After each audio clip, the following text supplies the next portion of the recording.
You didn't see the man come flying out of the sky from the clouds. It was him, with his cape flapping in the...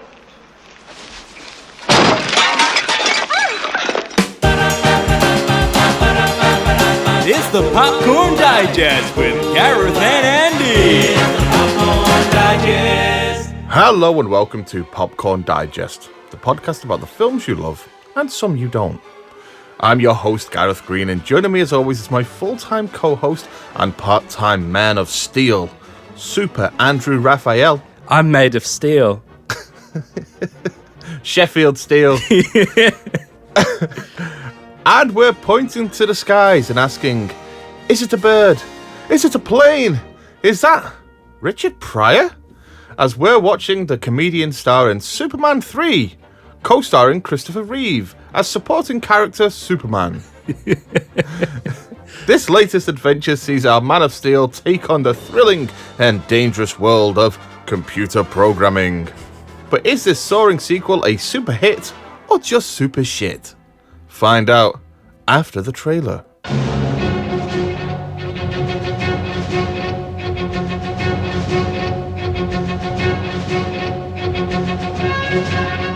When it's time for adventure, it's time for Superman. Alexander Salkind presents Christopher Reeve and Richard Pryor in Superman 3. This time, Richard Pryor has come to Metropolis. Oh, I'm sorry. And he's got something to sell. He's the best con man and the world's greatest computer genius. Let me tell you something. I can't ski! But then he falls for a scheme to turn the ultimate computer into the ultimate weapon.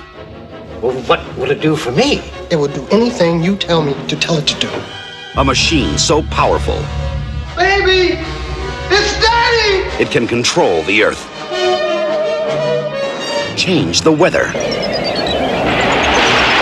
You know something? You're a genius. and reprogram Superman. Thought you'd never get here. Well, I hope you don't expect me to save you, because I don't do that anymore.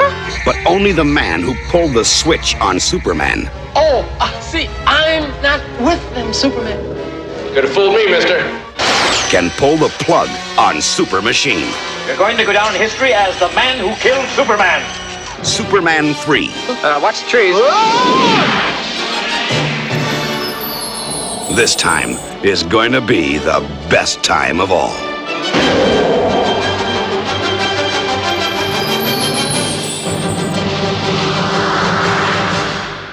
If you liked the worst parts of Superman 2, then you're going to love Richard Lester's Superman 3, a superhero sequel lacking the action, grandeur, comedy, emotional resonance, and charm of the previous films in the series.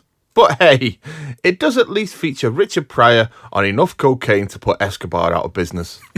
If Superman made us believe a man can fly, then Superman 3 will make us believe that same man can also be a bit of a dick. It's quite possibly the worst thing that has ever happened to Christopher Reeve, and I downright refuse to take any notes on that quote. Okay, yeah, who knows if that last line will make it into the final edit. Okay, so Andy, Superman 3. Superman, aye. What? It reminds me of that joke. What do you call a fish with 3 eyes? A fish. Oh no. We're starting as we mean to get. That's the level of humour in this film anyway, isn't it? Yeah, that is. That's what Richard Pryor brings to this film. Yeah. This is what you get Richard Pryor for. So, Andy, Superman 3, what is your background with this masterpiece of a movie? You know, I don't think I've seen this all the way through since I was a little kid. I think all the Superman movies used to be shown on television a lot. I think particularly on ITV. I definitely saw all 4 of the Superman films when I was like 5 or 6 on the television, and I don't think I've seen Superman 3 in its entirety ever since.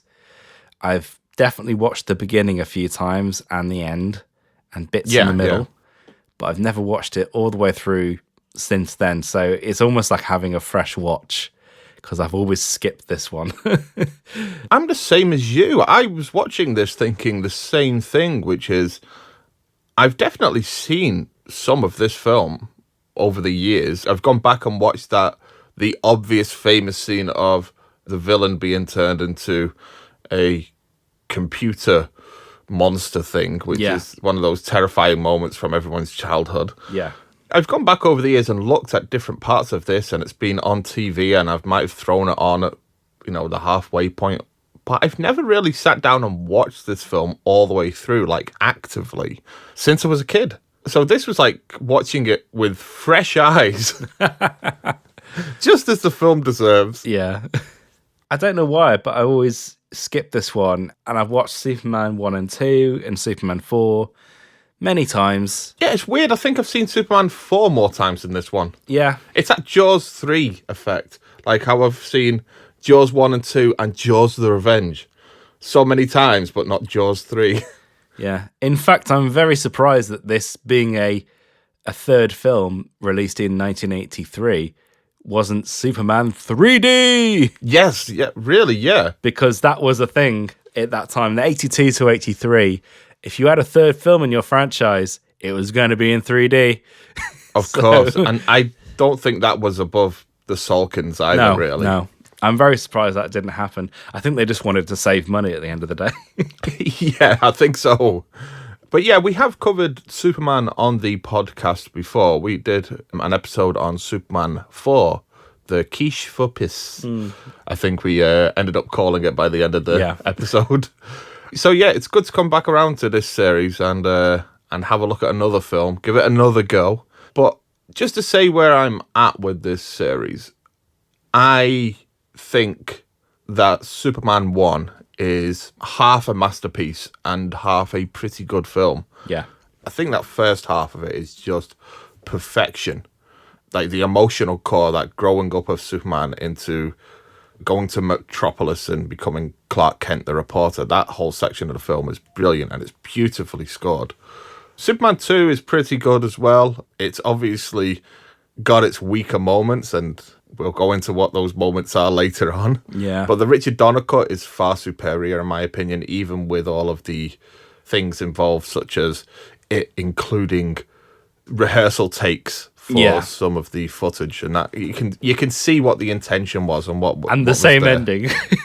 Yeah, and the same ending. Same ending as 1, which but I think it uses the ending correctly. Like it's a bit of a gag. it does harm the film because you can't watch it in sequence with 1. It does, yeah. Yeah. But yeah, the Donner cut is far superior, like way superior. In fact, I don't remember the last time I saw the Lester cut. It might have been at college that I saw it. Yeah. Since the Donner cut came out, I've not watched the Lester cut of the film. But it always felt like an odd film, like it was a film that was at odds with itself. Yeah. Well, it's a bit of a Frankenstein's monster, isn't it, that one? Yeah, exactly. And then that brings us to Superman 3. And like I say, my experience with this is I haven't seen it since I was a kid, really. And I came to that realization while I was watching it. Yeah. And where are you coming at this film from, like, as a Superman fan? What's your opinion of the series?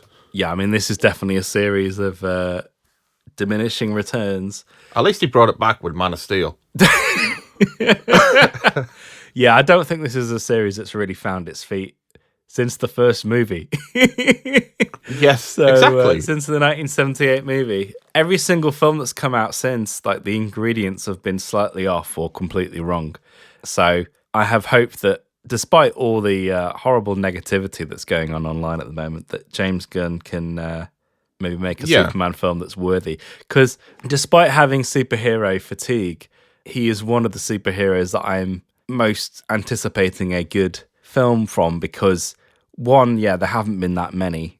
A lot of them have been misfires. And two, I think just because he's a very prominent DC hero, and I generally tend to go towards the DC characters more than Marvel, that it's something that I think there's something still untapped there, because this film series, the Christopher Reeve films, are so far back. None of the other films have surpassed. It's not like Batman where you had the Dark Knight trilogy or anything like that. Yeah. Those early Superman films are still the gold standard for Superman. Yeah. So definitely very, very, very casual fan. Even when we went to see Man of Steel, I was rooting for that to be a good adaptation. God, we were rooting hard for that to be a film. For it to be a film. Yeah. That last trailer that they released for it was the best Superman film that has come out since Superman. Yeah. The one that had the Hans Zimmer theme, and it felt like rousing and emotional, and it got your blood pumping, and I was like, oh god, this is going to be great. And to be honest, I do have the opinion with Man of Steel that it's got some good ideas and it's got some good intentions, but it's just the way that it devolves into its third act is the series never recovered from that really properly. Yeah, and for me, the tone is off from the start. Yes, yeah. Trying to ground Superman into gritty reality is never going to work. It's just not that kind of thing. So that's why I'm hopeful with the James Gunn film, is because his films are not grounded in reality. You only have to watch The Suicide Squad to see that. But here's the big question. Yeah. Will James Gunn's Superman film include the villain being encased in a giant dildo? Because I think that's something that Zack Snyder's film will always have over James Gunn. Yeah. But yeah, that last act in Man of Steel is just... It's a bit tone deaf. People keep trying online to redeem it and saying it's trying at this and it's trying at that and it's doing this and doing that. But it misses the core and the heart of what Superman is. Yeah. Something that Superman 3 captured so perfectly. So yeah, that's where I'm at with it. And again, we watched Superman 4 quite a while back now. It was like 2016 when we did that review. And I don't think I've gone back that much since. I think I've seen maybe Superman 1 again since then. But yeah, it's not a series I go back to a lot. But it is something that I have a certain amount of fondness for. And again, those first two films work to a pretty good extent, despite the issues with the second film. And it's one of those things where I wish he'd just been able to finished his vision on that film. Like, Superman 3 is pretty much the fallout from all that stuff because, as we've mentioned before, Superman 1 and 2 were made together as one big film.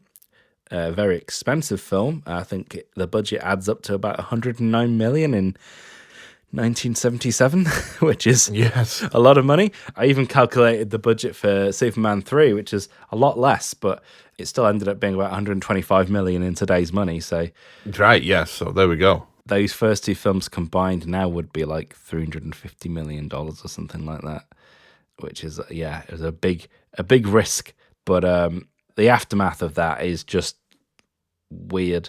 The fact that they fired the guy that saved their movie.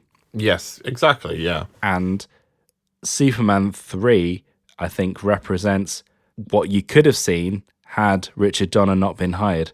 That's how it feels to me. Yeah. This one feels most like a Salkind movie. Yeah. In that when you look at the other films that they have made, you look at Supergirl as well, and you look at Santa Claus the movie, they all have that kind of chaotic, very loose story, more of a collection of... Is there a story? Yeah, exactly. No story, no plot. Yeah, no story, no plot. Lots of sketches, comedy. Yeah. And not always great, but let's throw everything at the wall and see what sticks. That seems to be their thing. And so you have Richard Donner coming in and saying, let's make an emotional movie about a living god amongst mere mortals kind of thing, trying to fit in. As written by the man who wrote The Godfather, Mario Puzo. I can see why there was that clash of heads, but I don't think they ever realised what they had in their hands. No. I think they were more bothered by, where's my Telly Savalas sketch gone? Yeah, exactly. And this one feels like what we would have had from the start had things gone completely their way from the beginning. Yeah. Just no plot, just a series of happenings. Yeah. And that's the weird... They're so... I haven't seen that documentary for a long time, but I remember them saying they're so still blind to the fact of their own shortcomings. And they didn't have any appreciation for what Donner did, that when this film did what it did, they just took it as audiences were tired of Superman Yeah. And if Superman 1 had been made in this style, there's absolutely no way that they would have made much money on it. It would have been a huge failure. Absolutely no doubt in my mind that would have happened. Yeah. Because really, this film, the money that this film made probably would have just been made off the back of, one, Richard Pryor and any goodwill that was carried over from the second film. Because, I watched the trailer for this film just before we started, because often we don't, and we sometimes lose that context, because quite a lot of what happens to some films can be revealed in a trailer. So you kind of get an idea of how much faith the studio had in the film. Yeah, I mean, it's a very old school trailer where it's narrated by film trailer guy, and it shows you the whole film in 3 minutes from start to finish. In a world where one man is more cocaine than human being. And very interestingly, I think Richard Pryor takes up about 80% of the trailer. Of the world's cocaine. And Christopher Reeve, and Christopher Reeve takes up about the other 20%. So that tells you all you need to know. But apparently trailer played in front of Return of the Jedi, which I think was released a couple of months earlier. Quite a big year for films in 1983. It's a pretty stacked top 10 as well when we get into that later. Yeah, and it was one of the films, the anticipated films of that year. So somebody wrote in the comments that said, oh boy, did it disappoint. So the production of this film just seems very Salkind, i.e. very messy. Yes. This film was announced a few months before the release of Superman 2, because although those films were filmed back to back, there was a little bit of a delay. It was released in Australia in December 1980, and then it wasn't released in the US and the UK until summer 1981. So yeah, there's a 3-year gap. UK was April 1981 and US was June 1981. That is shocking, really, for a film of this type. They're giving it the old festival treatment. We're doing a staggered release and building up to Sundance. Yeah. So even though the majority of Superman 2 was made in 1977, it didn't come out till 81, and actually there's only a 2-year gap in between the release of 2 and 3. It had been announced in the month before Superman 2 came out, and I'm pretty sure at the end of Superman 2 they even advertise that there's going to be a Superman 3 in the end credits. Superman will return. In Superman 3. His greatest adventure yet. Pretty much. Yeah. The development of this is very messy because it overlaps with the stuff that Richard Donner was planning before he was ousted. He'd been planning at least 2 more Superman films that he intended Tom Mankiewicz to direct. He may have directed them himself if he'd been allowed. You don't know, because you had that quote from when we discussed Superman previous time where he could have been making Superman films forever. Yeah. The villain for this film was Brainiac from the start. There are a couple of other additions, like, I can't even pronounce it, Mr. Mixziplik. I don't know how to pronounce that. What? Mr. Mixziplik?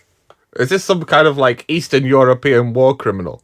Apparently he's called Mixie for short.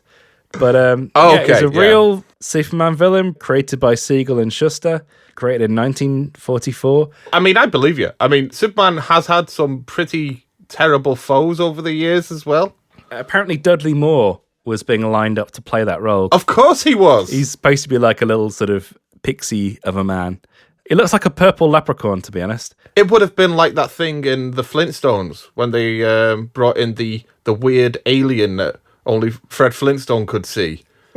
I forgot what it's called, but that sounds just crazy. They were going to try and incorporate Supergirl into it at some point. Which I think is that would have been decent enough as well if you wanted to build out this universe. Yeah. You could certainly introduce Supergirl. It feels weird that Supergirl's its own separate thing. There was going to be Lana Lang in there as well. Time travel to the Middle Ages, apparently. Okay. It was going to be a little bit crazy. Yeah. But I think if anyone could have pulled that off, it would have been Richard Donner. So, I mean, he had this time travel to the Middle Ages thing. Didn't he do that film with Paul Walker where they travel back to the Middle Ages, the time travelers? Oh, yeah. Is it Timeline? Is that what it's Timeline. I think that was it. Yeah. And it was like this huge flop. Yes, Timeline. Yeah, and that was a Richard Donner film. So that must have been rattling about in his head for a while as well. This whole idea of, the modern epitome of man meeting a Middle Ages villain. Yeah. So because of the nature of Brainiac, the film was always going to involve computers at some point. But it seems in the fallout that the Salkinds were even at this point, getting cold feet about the series. I mean, I feel like they've had cold feet from the series from the beginning. They were never in the headspace to make a Superman film. They were never really that interested in Superman as a character, I don't think. And this film really shows that. It's a good job that they sold the rights off in the end, so it could arrive to the hands of somebody that really knew what they could do with Superman, John Peters. Well, at this point, they considered selling it to Dino De Laurentiis, which I'm not sure would have been a better decision. You know what? To be honest, I would have taken Dino De Laurentiis as Superman because, if anything, it would have been wild. Yeah. Why and not do Superman? Why? But yeah. But yeah, they obviously eventually didn't. And in terms of casting, again, that's messy and very unclear. There's a lot of reports about Gene Hackman and Margot Kidder not wanting to come back because of how Richard Donner was treated, but there's conflicting cases. Apparently, Gene Hackman was just busy. I mean, he didn't seem to have that problem with Superman 4. No, and the thing with Margot Kidder was it was either a punishment or the Salkinds were just done with Lois Lane. It's just, again, very messy, unclear. We'll never really get to the bottom of it. Yeah. And the same goes for Christopher Reeve, because he'd also threatened not to return, apparently. And the Salkinds did try and get other actors to play Superman, including John Travolta, Jeff Bridges, and Kurt Russell, who all turned them down. You know what? It's weird that you mentioned that as well. I think of those actors back then. Yeah. And they are great actors. And John Travolta. But no, they are. And it says everything about how Christopher Reeve came to epitomize this role, that even now when people are mentioned as Superman, that is the image that I side them up against in my mind, is of Christopher Reeve. And they live or die by that. And even those actors, they're great actors in their own right. They're probably better actors than Christopher Reeve was, but they don't match up to the role as he defined it. Yeah. But yeah, this probably matches up to the Christopher Reeve we'd been talking about in Superman 4, is that he threatened not to return and assumed the film would have been cancelled had he not come back. But apparently they cast an actor called Tony Danza as Superman. Oh, Tony Danza. Yeah, and he quickly got intimidated and relented and came back. But I think he regretted it at the end of the day. Because, apparently he like a lot of people on this film, they all hated the script. So, yeah. I think the whole film boils down to this. You've got the script written by the Newmans, who were the guys that originally wrote the first Superman as a really goofy comedy. So they actually have a chance to make Superman a really goofy comedy. And then completely separate to this, which derails the whole film, is that on an episode of Johnny Carson, Richard Pryor commented on how much he enjoyed watching Superman 2.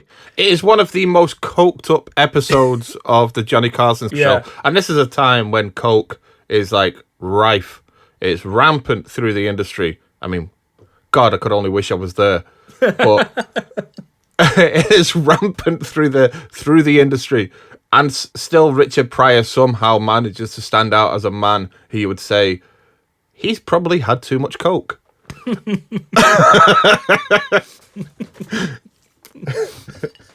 maybe the Salkinds had too much coke as well, because they were like, he likes Superman, get him in the film. In fact, build the whole film around him.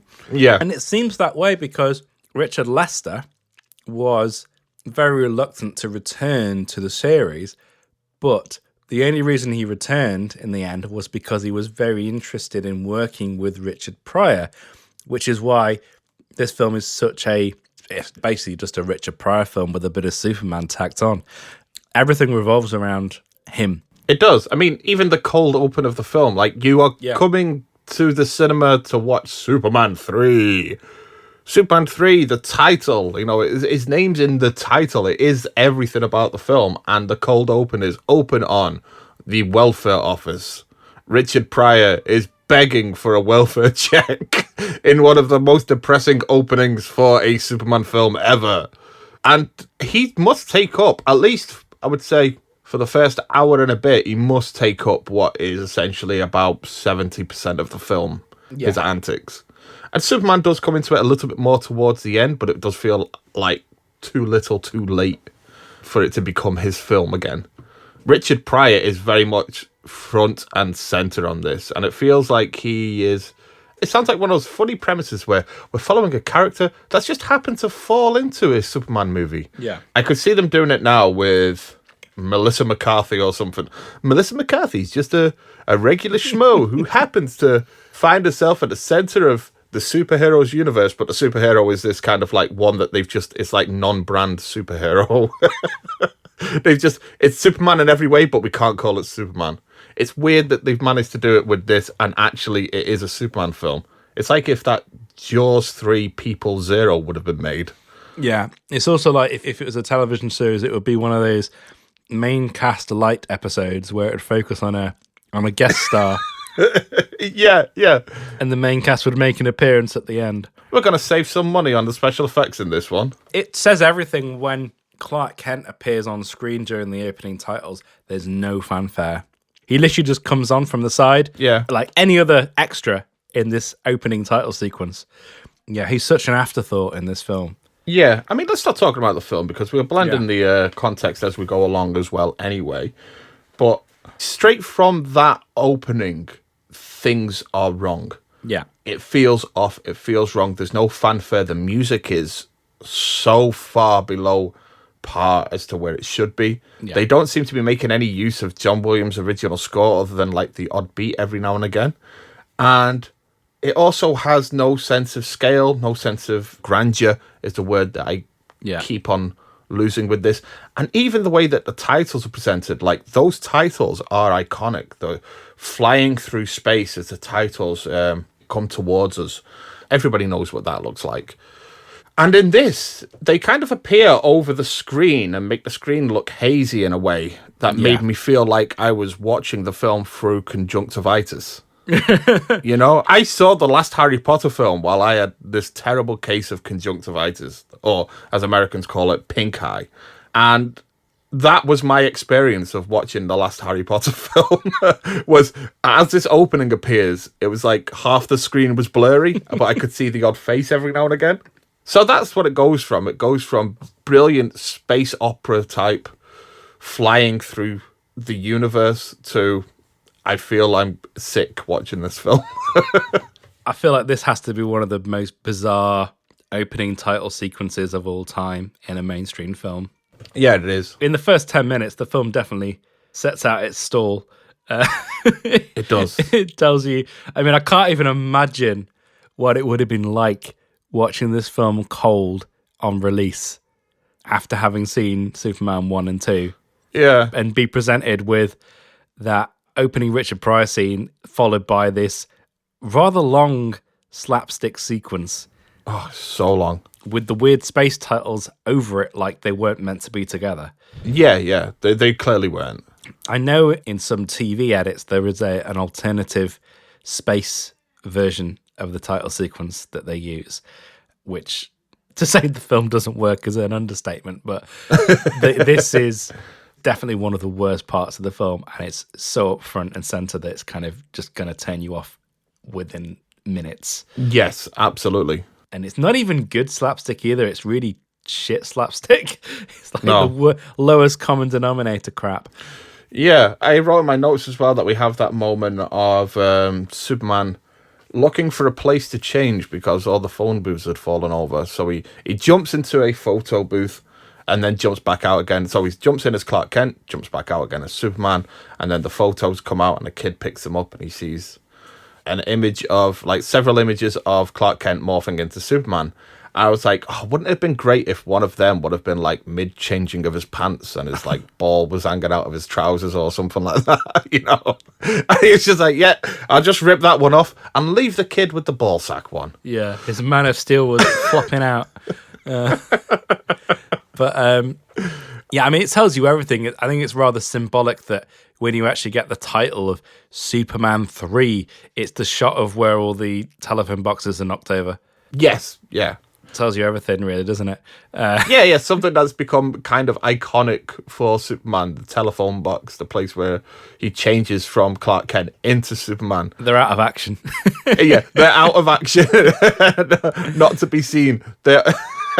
It's perfectly symbolic of the car crash that this film is.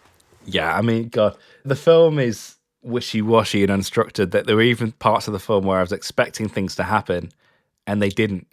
I knew that Lois Lane wasn't in the film and that she was basically on holiday, but I thought that the whole lottery subplot was that she was going to be the one with the winning number. Yeah. And the fact that that didn't happen and she just randomly went to Bermuda is even worse than just her winning the... Yeah. Like, they could even do that well. No, and the lottery thing doesn't even really come back in a major way. It keeps on coming back, but it's not like there's anything interesting or terribly funny to mine out of that, but they keep trying. But I feel even at a lowest common denominator level, you could have made something of that and still... You could still link it in, yeah. Well, what could have happened is that Lois could have won the ticket and gone down to South America, and she could have been caught up in that hurricane, and Superman could have saved her, and she would have not been prominent in the film, but would have had at least something to do in the film. Yeah, and you still have a big Lois Lane being saved by Superman moment. Simple. Like, yeah, it is. It it's just staring works, at you in the face. As shit as the script is, you could have made something more out of it. Yeah. Because I have to say this, despite it still being roughly on par, visual and effects-wise, with the first two Superman films, I think script, story, and character-wise, it might actually be weaker than Quest for Peace. It's what I've actually written in my notes. Yeah. I think it's weaker as a Superman film Yeah. than The Quest for Peace. I think The Quest for Peace hits still a few of the beats of what a Superman... It's striving to be a Superman film. It just didn't have the money. And falling very, very, very, very short. Yeah. But this one is actively sabotaging itself as a Superman film. Yeah. And as, again, the Solkines, they have this allergy to story. And so does Richard Lester, actually. Like, his films are very... If we look up the films that made him famous, you know, Hard Day's Night, that is very loose on story and plot and more just about a series of sketches, including the Beatles.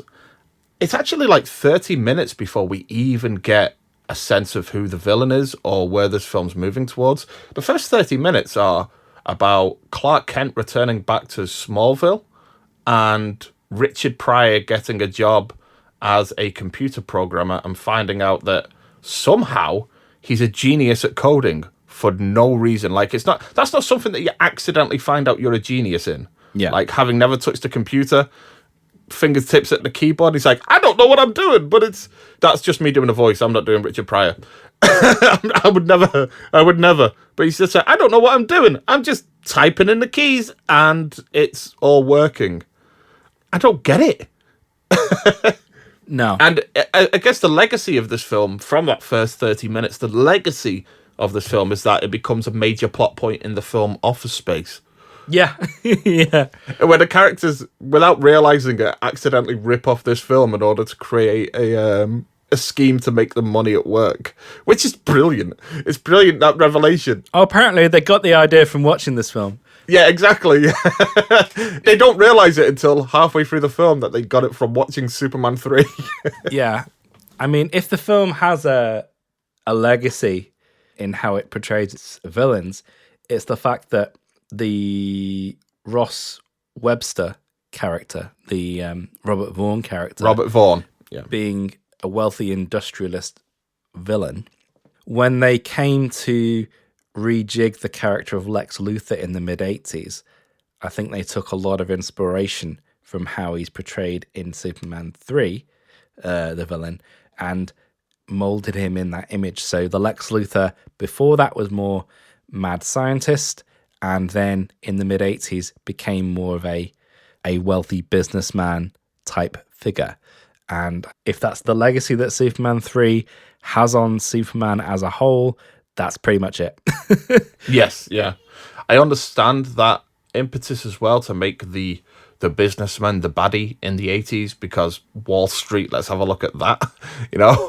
This became a period of time where there was lots of distrust in the idea of Wall Street brokers and businessmen having our best interest at heart. This was when that kind of facade fell through. Yeah. So yeah, I kind of understand wanting to turn Lex Luthor into that. But this just feels like it was a role written for Lex Luthor. Yeah. Like for Gene Hackman, and Gene Hackman said no. Yeah. And it's like, will we change anything? Yeah, just the name. Just change the name. Everything else the same, including the characters that he associates himself with. Yeah. You have like one straight man and one goofy one. So you have the two women, the sister, which is like the straight man of the group, and then you have the bimbo, who's actually not a bimbo by the end of it. But yeah, it just feels like copy and paste, change the names, that kind of job. Yeah. But at least we have Richard Pryor. Oh my God. Well, at least he got paid $5 million for doing this film. He got a contract with Columbia after this film, so it didn't do his career any damage. But God, I mean, if if there's anyone who's off-piste in this film, it's got to be him. Jesus. Yeah. Yeah, definitely too much coke. Yeah, I there are many scenes in this film where cocaine came to mind. Specifically as well, I wrote in my notes that I'm sure that Richard Pryor received his fee in cocaine. Yeah, or he just spent it on cocaine. Yeah, and there's a shot of Superman lifting like the top of the lake up to go and put it over the acid factory. Yeah. And there's a shot of him like in the air with this massive, huge amount of white solid rock flying through the air. And it just looked like cocaine. I was like, that's how they must have delivered Richard Pryor's fee for this film. I'll say, I love Richard Pryor. Like, seen his stand-up. Yeah. Certainly dated now, but Richard Pryor as a comedian, when I was a kid, was like everything. And I loved his work with Gene Wilder.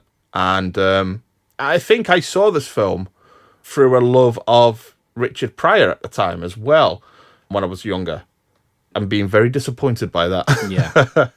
But even as a Richard Pryor film, it's just not very good or funny. No. And he has no one to bounce off because he doesn't really link up with the villains until the halfway point. And still, he finds himself just on his own, ad-libbing for his life throughout. He's got no one to bounce off against. It feels like they've missed the point of, well, if you're going to go down this route of having Richard Pryor in the film, why not have him interact with Superman a lot more? Yeah. Why not have him be integral to Superman's story?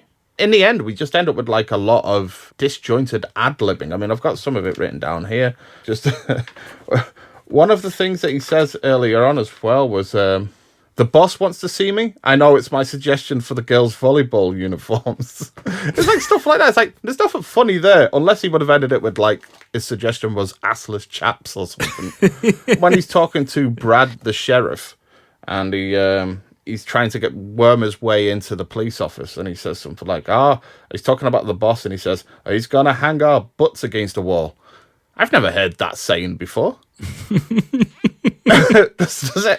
What kind of boss are you working for, sir?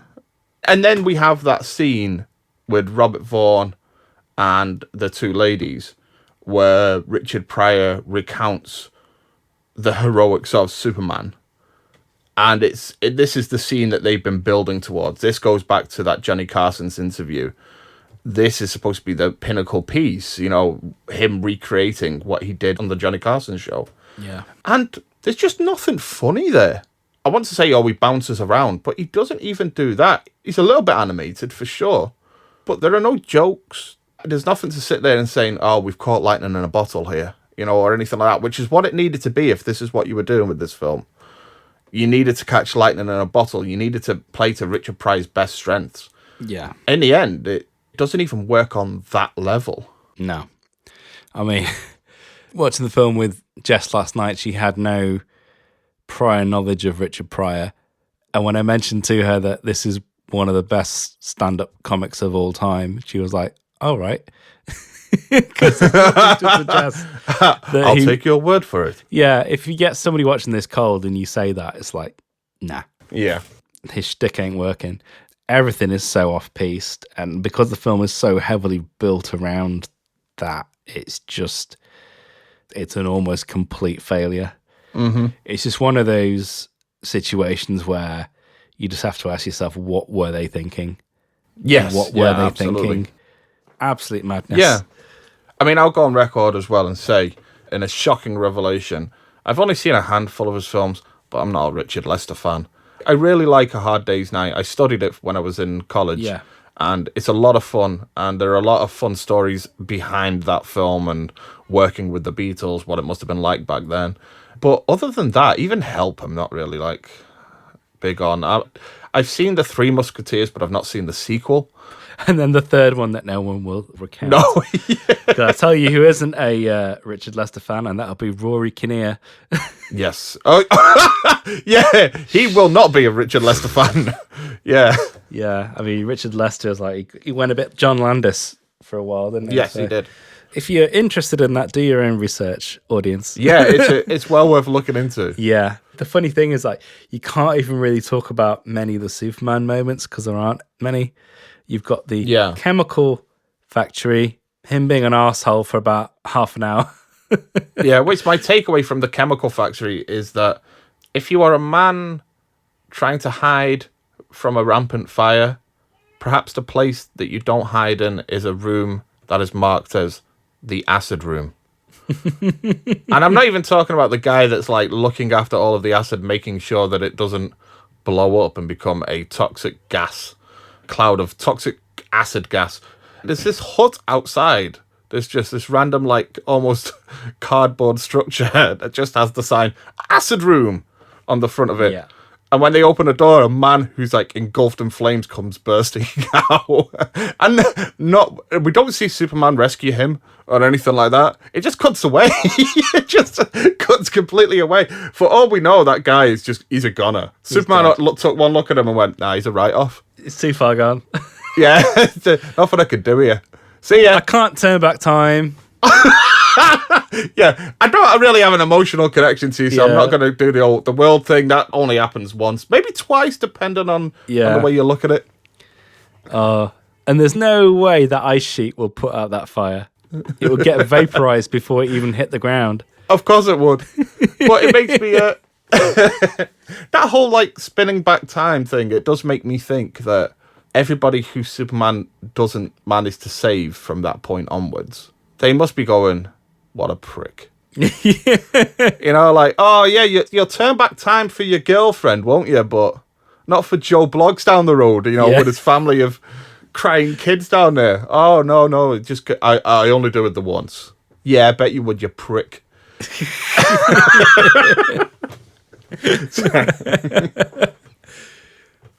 And I think this is also the testament to how much of an afterthought everything is. You have Jimmy Olsen in that sequence being a stupid photographer, but once he has his accident and then gets wheeled off, you never see him again the rest of the film. No, to be fair, the way that he's used in this film, it did make me suddenly think, you know what?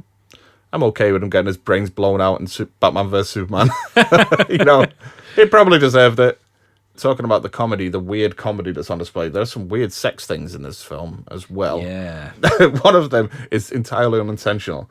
When it cuts to Jimmy Olsen and Superman on the coach driving into Smallville, it cuts into Jimmy Olsen saying, but my Uncle Al on my father's side, he won't eat her stuffing. And I just wanted Superman to reply, please, Jimmy, no more of your family's sexual exploits. I can't take it. I mean, I feel like that cut's probably intentional. Yeah, of course. Considering it cuts to a very close-up magazine shot of Pamela Stevenson's boobs. Beebs. B-E-W-B-S.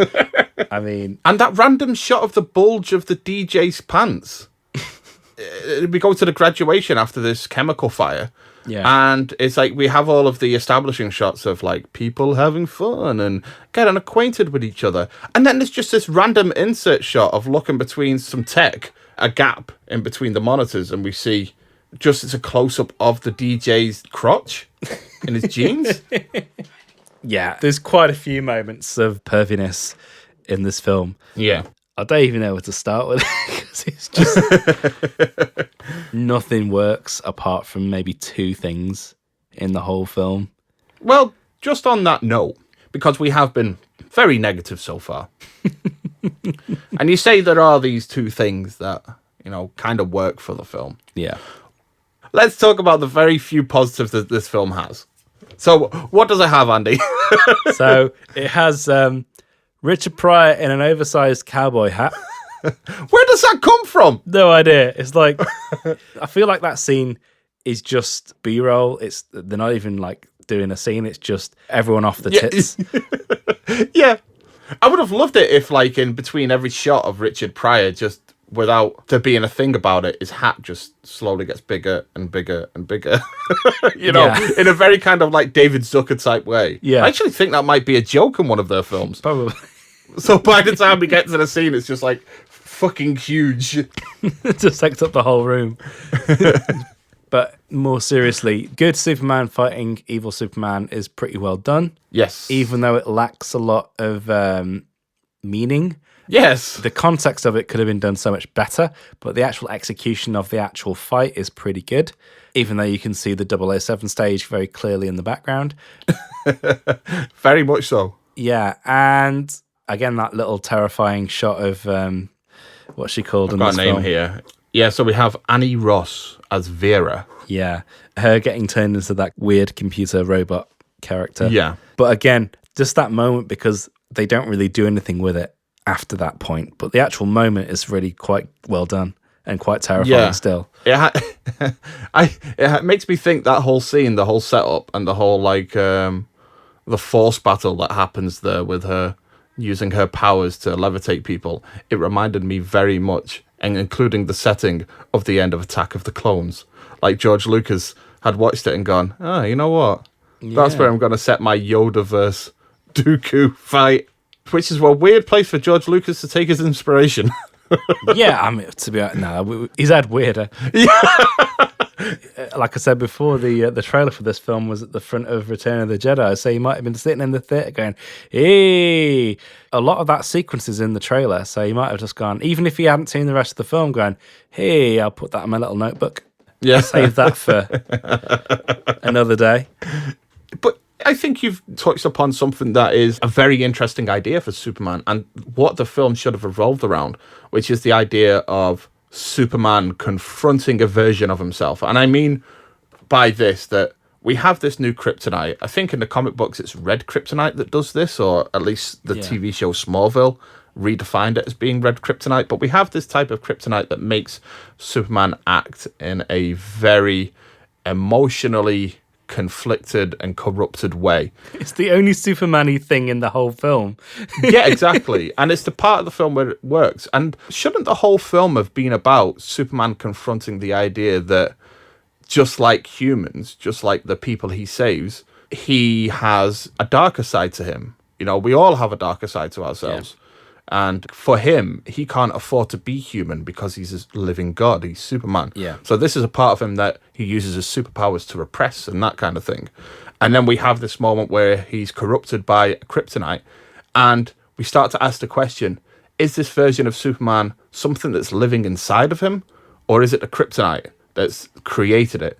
And I like the idea of it being like something that's living inside of him confronting a part of himself. I hate to stop you, Gareth, but I am Ilya Salkind, and we paid $5 million for Richard Pryor, so we're just going to go with that, okay?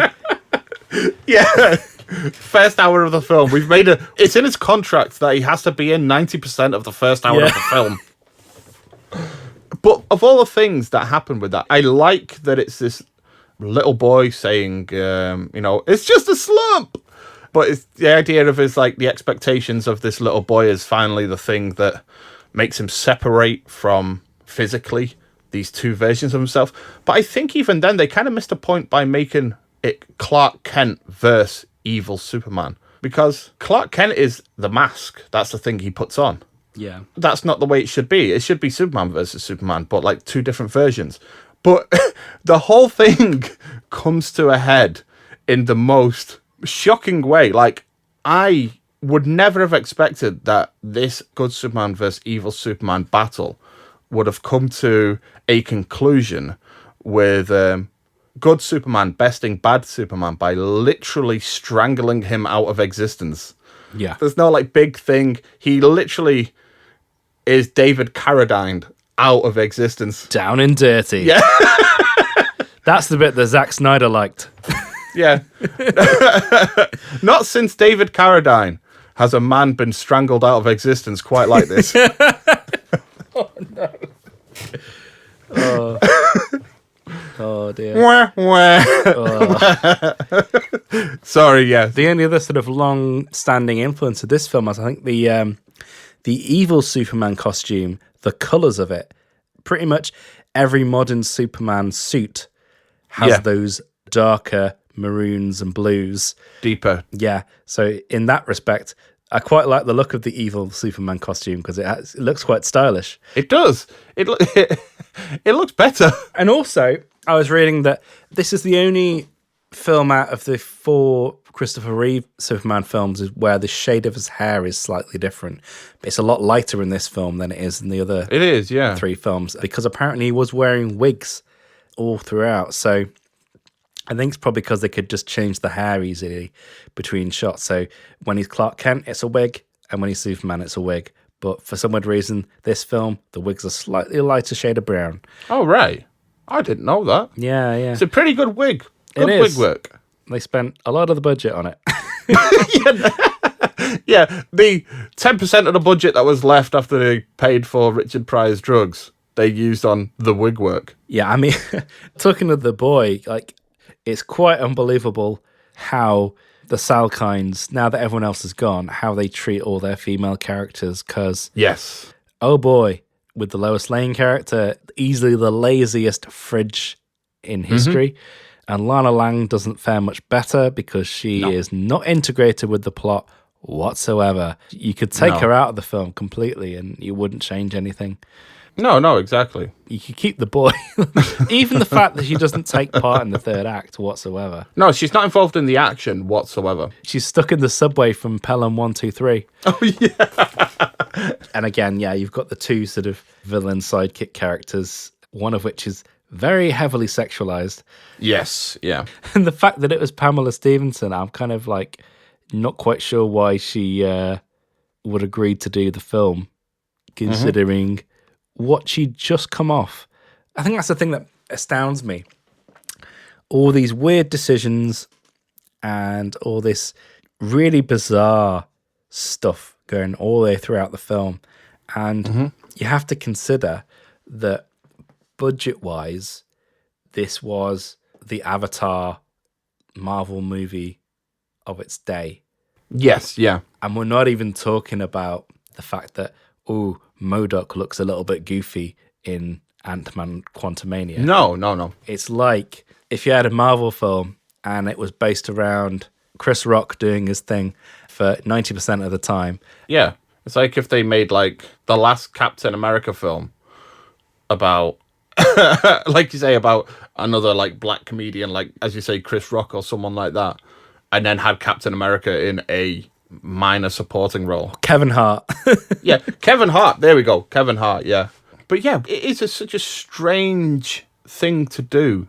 You've built a fan base over 2 films that are expecting and wanting to come to see a Superman film, and then to turn it out this way. It feels like this is what this film does. It undoes everything that the Richard Donner films and even the second film in its current form, what they made with those, the world that they built, it undoes brick by brick. Actually, not even brick by brick, with a bulldozer. Yeah. It just kind of barrels through the world that they've built up there. And in a way, you could say that the series has been floundering ever since. Yeah, it's had an identity crisis. It's strange that just people don't know how to do Superman. It's interesting, like, how much of a different kind of landscape it was, but you're talking about a film where the producers are not really interested in the comic book parts of the film. Yeah. And also, they've cut the film story-wise down to such bare bones that none of it actually makes any sense, because I think at some point the character of Gus Gorman was supposed to be Brainiac, or Brainiac in disguised, or under the influence of Brainiac. It might have worked in some way if you'd had maybe a Brainiac cameo at the end and it revealed that Gus was being controlled or influenced by Brainiac, which is why he had all these supercomputer powers. It could build a sci-fi supercomputer from scratch. You said it earlier on, but there are like easy plot points to string together here. There are easy tweaks to build a story in some of the things that they have here. But it feels like that the Salkinds kind of, their objective is to never engage with a story. That is just something that they are not interested in whatsoever. And they're happy with just the bare minimum, if not below that, to string a film together. Because there are things that you could do. It's even like the weather satellite that they bring into it, as we mentioned. It's there, it's ready-made, it does the thing already. There's nobody trying to build it or trying to manipulate it. It feels fucking strange.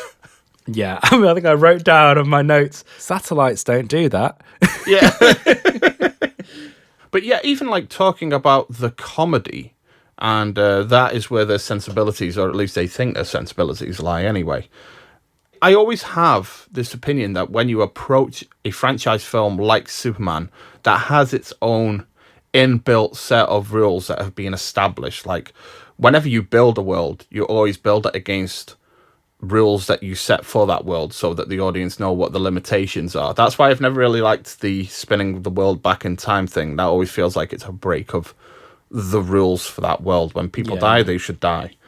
When you have essentially a world that is built around limitations and rules and that kind of thing, it feels weird that we have like comedy beats that include, for example, Richard Pryor falling off a high-rise building, a skyscraper, landing on his feet, and then walking it off.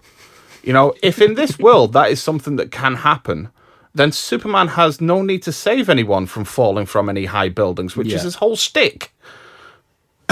You know? So even in this, the comedy serves to completely undercut the film that they're making, the superhero film that they're making. What's the point of him being there if people survive the things that he saves them from anyway? You just hit the nail on the head anyway. Like, what's the point of this film? I could have just stopped there. Yeah.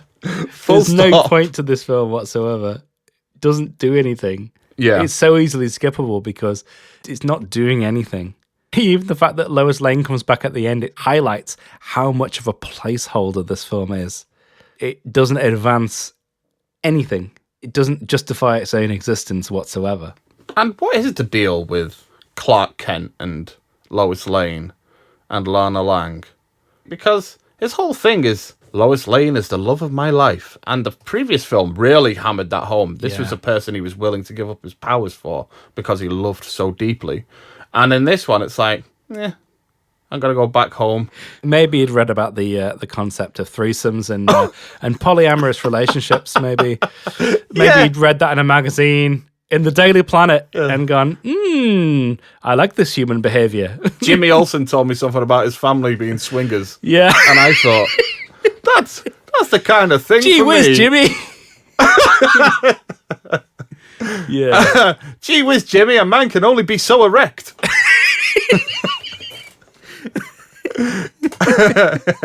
And it does end with this kind of like knowing look between them. Yeah. Like, this is going to happen.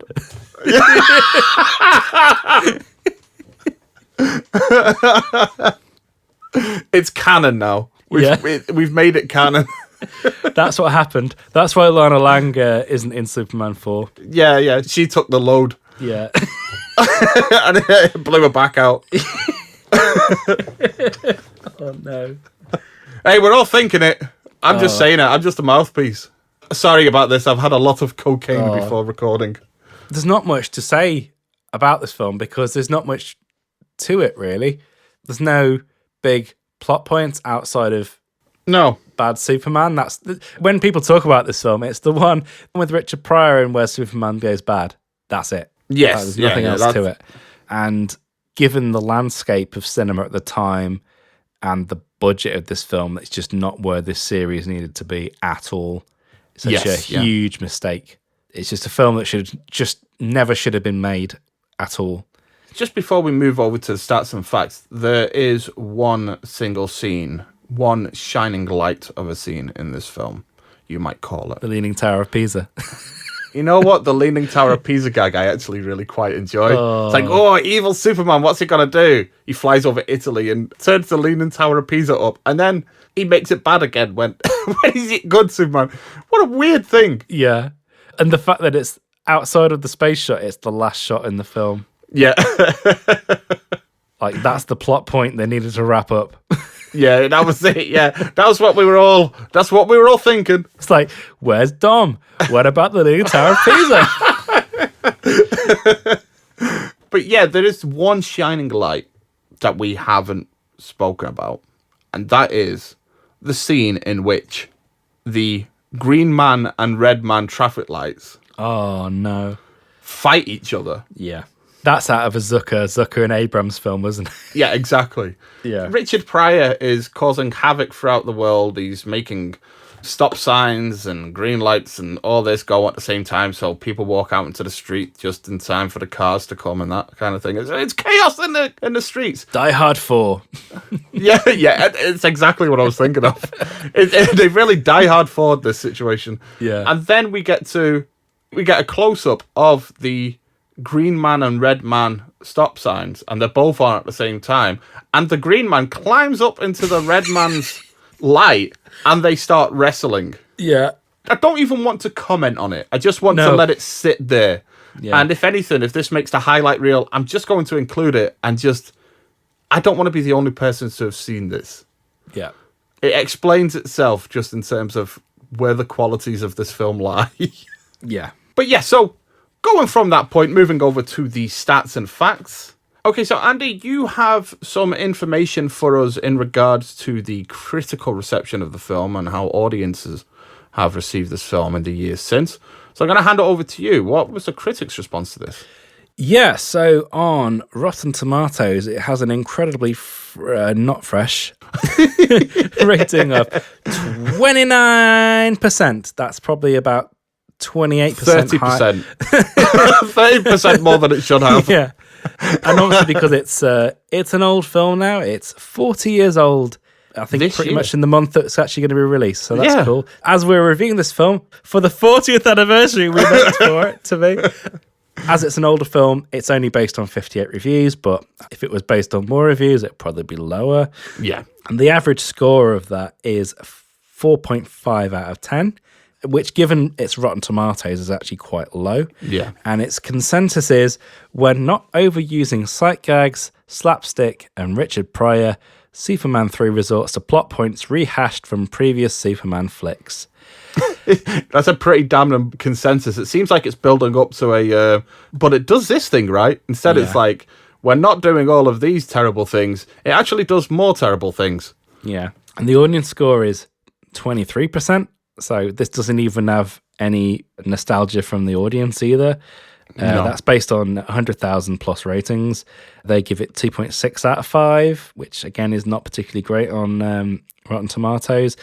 The IMDb score is 5 out of 10, which, to contrast it, I think Superman 2 is 6.7 out of 10 and Superman 4 is 3.7 out of 10. So probably maybe still higher than it should be. It maybe should be in the Superman 4 territory. It should for sure, yeah. I think it's just the sense that it has a budget that has put this a cut above. Like, I think with the Salkinds as well, it's just about the all-star spectacle, the gags, and nothing else. Yeah. So the review this week comes from Roger Ebert, as usual, and he says, Superman gets zapped with some Earthstar's kryptonite and turns into a meanie, which is good for some laughs. As a practical joke, he straightens the Leaning Tower of Pisa. All of this is sort of fun. And the special sort of fun. And the special sort of.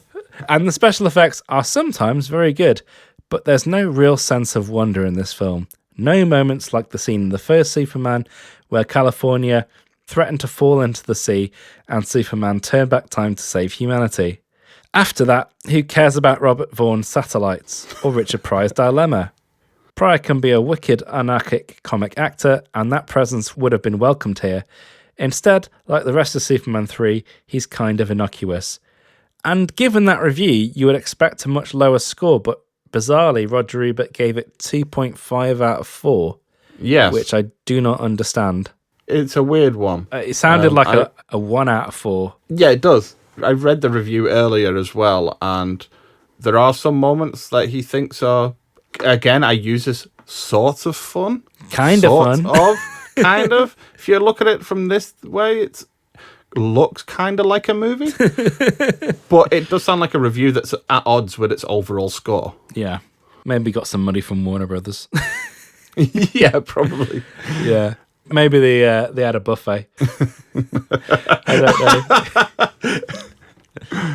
But yeah, it's just, despite Ebert's review, which might have been one of those slightly in denial reviews, because maybe you liked the other Superman films, because we've had that in the past where we've had it was kind of good. It was, yeah. I remember we had that with Spectre, didn't we? So it was good, yeah. And then a day or two later, it's like, nah, it wasn't good. So maybe it's one of those film reviews that he's maybe gone back to and looked at and gone, yeah, I kind of gave that a bit too much of a free pass. Yeah, there are some films that you want to be better than they are. You're desperate for them to be. And I've had that moment with films in the past, for sure. I had it with Spectre. Kingdom of the Crystal Skulls is another one. Yeah. Where I was like, yeah, it's a 7 out of 10 indie film. It does this and this and this wrong, and that wrong, and this and this and this wrong. But, but it's all right. It's an Indiana Jones film. It can't get any worse. We shall see. We will see. But yeah, so moving over to the box office result for this film. So we've mentioned previously that it did have a $39 million budget. You said that adjusted for inflation, that's more in around the $100 million mark. I think it's about 123 million. There we go, yeah. So it's a much higher budget when you really look at it through those lenses. But it's a lower budget than the previous two films because they were 55, 54 million each. Wow. So maybe I think a lot of that had been on R&D and getting the special effects sorted out, and probably the big salaries for Brando and Hackman as well, I imagine, was rolled into that. Yeah. Because really the only big name in this film is Richard Pryor, and I imagine he got the biggest payday in this film. Of course he did, yeah. And yeah, so the box office for this film it made $13 million on the opening weekend in America, and the domestic overall gross was $59 million. And it says that the worldwide total for this film was around 80 million, but I do think that those numbers are rather incomplete because I'm just going from Wikipedia with that. It possibly did a little bit more money. Now, in regards to its opening weekend, its domestic opening weekend, so this is in America, Superman 3 did open to the number 1 spot. As I mentioned, it made $13 million. Just to give that some context, though, Star Wars Episode 6, Return of the Jedi, was in the number 2 spot with $11 million, so just only $2 million below, and that was in its 4th weekend of release. As we mentioned, this film opened in the middle of summer, June 17th, 1983. Even Star Wars Episode 6, Return of the Jedi, in its 4th week of release, nearly matches Superman 3 in terms of what it made that weekend.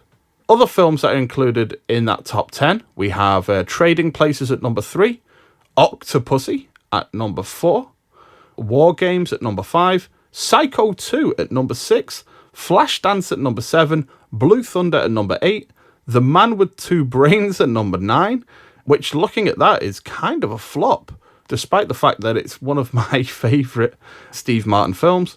And at number 10, we have the behemoth that is Tootsie, with just around $730,000, but it was in its 27th week of release, and it made over $170 million at that point, nearly $175 million. So Tootsie really was one of the biggest films of that year. And then there's Superman 3. So, yeah, that's where we're at with that top 10. I will say, looking at that is a packed out top 10. Yeah. There are films in there that still get play now. There are cult following films like Psycho 2 that actually were bigger hits than I thought they were back in the day. Like Psycho 2 at that point had been out for 3 weeks and it made $22 million, which was about on par with War Games that had been out for the same amount of time. So, very packed weekend this. So, I'm actually surprised that Superman 3 went on to make $60 million in America. I would have thought it would have faded away against some of the films in there. Because we even have other comedies like Trading Places that do the whole shtick that this film has better. Yeah. Even if the box office is slightly incomplete, the massive drop-off from the first Superman film, which I think in today's money, you're probably talking about 1.5 billion. Yeah. Versus probably about 300 million for Superman 3. I mean, you got to tweak it because things were different back then anyway, even if you take inflation out of the equation. But it can't be understated how little money this actually made in comparison. It still probably made more than quite a lot of modern superhero films did, given their budgets and marketing and all that kind of stuff. But even so, at the time, it wasn't a flop, but it was definitely a huge disappointment. And they obviously thought, oh, we'll give it one last run around with Supergirl, and I think that did even worse. So yeah, that's just as bad anyway, if not worse of a film. Yeah, I mean, it has all of the faults of this film, plus more, plus less budget. That actually lost money because that was made for $35 million and only raked in 14.3 worldwide. So when I say it's made for less, it's not even made for that much less. It just looks so much worse. It's strange how these films follow the Jaws principle in that as the years go by and they make more films, the technology in theory gets better, and yet the special effects for the films look far, far worse. Yeah. And this is very much the case with these films as well. They don't know how to spend their money wisely, and they put the money in all of the wrong things, in all of the wrong places. Yeah, but I think it's still a testament to the fact that the first Superman film still has the best critical reception and box office-wise adjusted for inflation. Easily best Man of Steel, Batman v Superman, Justice League. Yeah. They're not even coming close. They're coming to like less than half of what the original Superman made. And I think people can't quite quantify. It's doing Avengers numbers. That's what you can compare it to in terms of superhero movies. The original Superman was Avengers level of money. This is such a shadow of former self, and it's crazy just how quickly it declined. It really is just bonkers how they mishandled this series, given how great a start it had. It's just unthinkable that they would fire the director that gave them a film that in 1978 made them $300 million worldwide. Yeah, I've never seen people be more begrudging about the fact that somebody made them an enormous amount of money. Yeah, absolutely bonkers. You know, the ego's at play here, and I think they deserve every amount of criticism and loss of money. I don't know if they went into bankruptcy or anything like that, but they deserve it because of how they've mismanaged this property. Absolutely. And it's never really found stable hands ever since. I think you can trace that all the way back to them. Yeah. And it's the fact that it's Superman. And even now, people are thinking, I think even when Man of Steel came out, they regarded Superman as a risky prospect. It's Superman. It's one of the most well-known superheroes of all time. If you do it right, it should work, and it should bring in the money and the accolades and the audience. It should bring it in if you do it right. Yeah. And if anything, I think Marvel has shown that you can do it with this character, as they have done it with Captain America. Yeah. One of the strongest characters in their roster. He is essentially the Marvel version of Superman, and not in terms of like his strength. He is a very strong character, but he's a lot more fallible than Superman is. But he has the same attitude, that Boy Scout type of attitude, that attitude of no matter how hard you hit, if it's for the greater good, I will always stand up to face you. And this film even like touches upon that when evil Superman faces good Superman. No matter what evil Superman throws at Clark Kent, he still gets back on his feet. Even if he throws him into a vat of acid in a junkyard, which I never knew that junkyards had a random vat of acid. That's They news do to me. standard practice. Standard, yeah. Yeah. So, but yeah, it has that moment where he just keeps getting back up and keeps getting back up, no matter the punishment that's thrown his way, and then strangles him out of existence. Even with that, they could have done something where it's through the goodness of good Superman that he manages to best his evil counterpart. And it's like, oh, no. He just strangles him with both hands and he disappears. I don't get it. There's nothing clever in that. But yeah, it kind of comes to that head. But you can do that. And Marvel has shown that you can make this work on some level. And it's kind of become a thorn in Warner Brothers' side, a point of embarrassment that they can't seem to get Superman to work for them for one reason or another. So yeah, I mean, as to whether I would recommend this film, it's a hard no.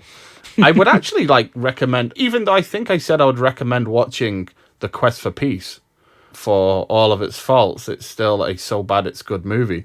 It's still a Superman movie. Exactly. It's a so bad it's good Superman movie. This isn't a Superman movie. No. This isn't a bad Superman movie. It's a bad Richard Pryor movie. Yeah. It's a bad Salkins movie. And I would say, yeah, just completely disregard it. It's just not worth the time of day. No. Okay, and that's all we have time for on the latest episode of our show. Join us next time as we'll be swapping faces for Mission Impossible 2, the John Woo classic. It's something to look forward to there, Andy. Yeah. But until then, I've been Gareth. And I'm just going to drink some of Granny's peach tea. I've heard that tastes a lot like piss. It's funny you say that. And thanks for listening.